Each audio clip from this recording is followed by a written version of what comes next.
How's it going, everybody? This is BeatTheBush. Today, I'm going to talk about how you can avoid a wash sale when selling your stocks.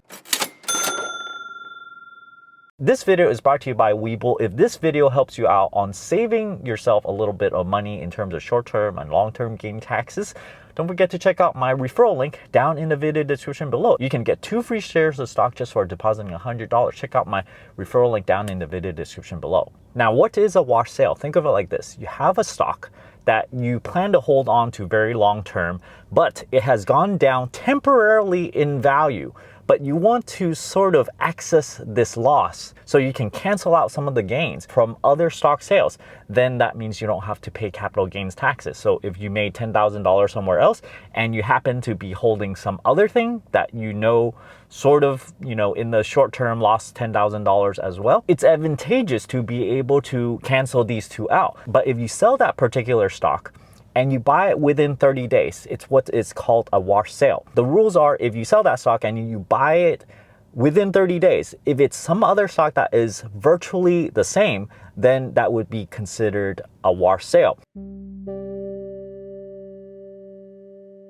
So the idea here is to sort of temporarily cancel out your gains for now. And later on, whatever stock that you repurchase, the thinking is that you're going to hold on to this for the long term. So if it's a long-term capital gains tax, it's not taxed at the regular income tax level, which can be up to like 40%.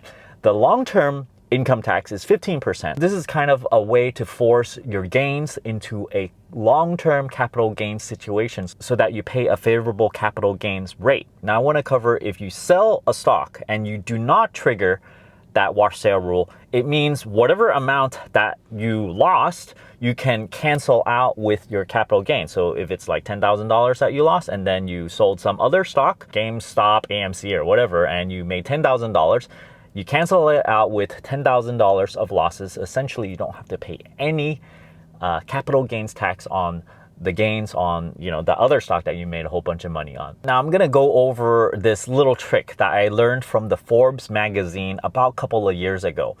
I want to emphasize that whatever I am gonna cover now, it should not be blindly followed. I really think that you should check with your tax advisor or whatnot, see if this is actually something that you can do. So I am just sort of regurgitating what is in a Forbes article about avoiding this wash sale rule. Just take this as sort of educational, and if you feel like you might be able to get some use of it, yeah, sure, ask your tax advisor and see if this is something that you can actually implement. So there's my disclaimer. I'm gonna put it as succinctly as I can. You have something that has lost value. What you want to do is sell it so you can claim the losses and somehow repurchase those shares very close to the same day that you sell. So this normally would trigger a wash sale rule. But the way to avoid it is that you actually buy an out-of-money option call for the same number of shares that you just sold. So let's say you have 100 shares of gold. Gold is actually what was actually used as an example in this particular article. So you sold 100 shares of gold. You took a loss of $10,000. And then the way the tax code works is a little bit funny, because if you repurchase options in gold, GLD, the tax basis would move over to these option calls. So what you can essentially do is buy out of the money really far off in the future or whatnot, something like in December of that particular tax year, so that it doesn't really cost you all that much. If you buy a 100-share option call, it might only cost you $5, and you buy this, the tax basis get transferred over to this option call.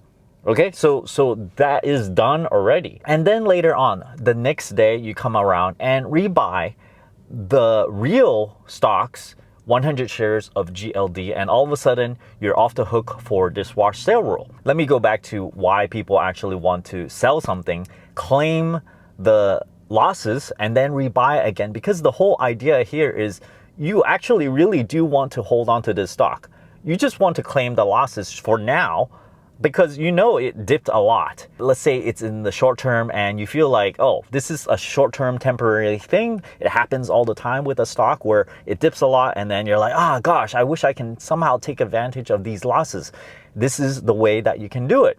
So the idea in many people's head is that you sell the stock and you want to rebuy it back right away because you don't want to lose out on the rebound, because most of the time it drops sharply and then it comes back up. So many people don't want to sell a stock and just wait around for 30 days because a lot of things could happen in 30 days. It could go down a little bit more, or it can just completely rebound all the way. So waiting 30 days is just not an option for, you know, trying to claim this wash sale rule so that it doesn't apply to your stock sale. Hope you guys enjoyed this video and gives you some food for thought over here. When I saw this article for the very first time, I was in the toilet and I like almost dropped the magazine. I'm like, what?